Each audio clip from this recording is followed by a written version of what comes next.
नमस्कार, आदाब। SIR के लिए जो गणना पत्रक फॉर्म आप सभी लोगों को अपने अपने पास दिए गए, उसमें कई लोगों को काफ़ी सारी जो है समस्याएं आ रही हैं, लेकिन समस्या जैसी कोई बात नहीं है इसमें। ये हमारे जिशान भाई का फॉर्म है। तो इसमें जैसे सबसे पहले ये लिखा है कि जैसे जन्म तिथि है, तो अभी की हाल में जिशान की क्या जन्म तिथि है, वो जन्म तिथि हमें यहाँ पर फिल करनी है। उसके बाद ये आधार संख्या इनकी पूछी गई है, तो आधार संख्या यहाँ पे हमें फिल करनी है। यहाँ पे मोबाइल नंबर पूछे गए तो मोबाइल नंबर फिल करने हैं। यहाँ पे उनके पिता अभिभावक का नाम पूछा गया है, तो यहाँ तो उनके पिता का नाम, और यदि इपिक नंबर उनका उपलब्ध है तो ठीक है, और नहीं है तो कोई बात नहीं। ऐसे ही माता का नाम है और साथ में यहाँ पे इपिक नंबर है। यदि माता का इपिक नंबर है तो ठीक है, नहीं तो कोई बात नहीं। साथ ही यदि अगर ये शादीशुदा हैं तो इनकी पत्नी का नाम यहाँ पे आ जाएगा, और उनकी पत्नी का इपिक नंबर यदि उपलब्ध है तो वह यहाँ पर आ जाएगा। तो ये वो कॉलम है जो कि कॉमन है, ये कॉलम सभी को फिल करना है।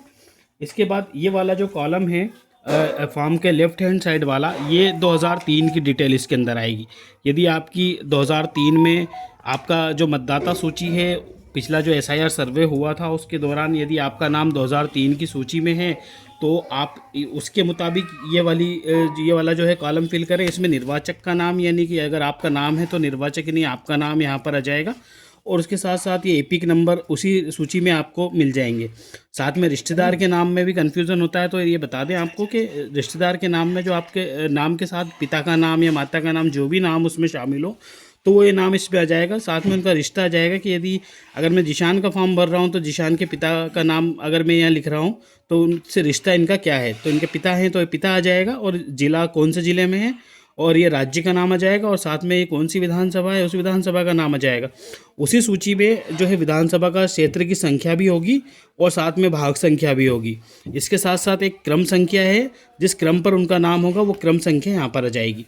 अब ऐसी ही सिचुएशन में यदि अगर उनका नाम 2003 की मतदाता सूची में नहीं है, तो यहाँ पर सीधे सीधे यहाँ पर जो नाम पूछा है, यानी कि पिछले SIR के अनुसार यानी कि उनके परिवार में यदि जो SIR सर्वे हुआ था तो उसमें जो उनका नाम था, जैसे उनके पिता का नाम है यहाँ पे, तो यहाँ पे उनके पिता का नाम आ जाएगा, जिशान के पिता का नाम, उनका एपिक नंबर आ जाएगा, रिश्तेदार का नाम यानी कि जो जिशान के पिता के जो पिता हैं उनका नाम यहाँ पर आ जाएगा, यानी कि जिशान के दादा का नाम यहाँ पे आ जाएगा।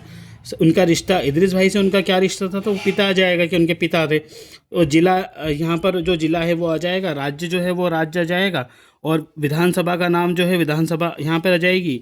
सेम उस लिस्ट में सब लिखा होगा कि कौन सा निर्वाचन क्षेत्र की संख्या थी और कौन से भाग संख्या है और कौन सी क्रम संख्या है। तो मेरा आप सभी लोगों से ये अनुरोध है कि आपको ना तो डरने की ज़रूरत है, ना फिक्र करने की ज़रूरत है, ना घबराने की ज़रूरत है। बिल्कुल संयम के साथ और आराम के साथ और आसानी के साथ आप फॉर्म को जो है आसानी से फिल करें, और आपके जो BLO हैं आते हैं उनको उपलब्ध कराएं। शुक्रिया।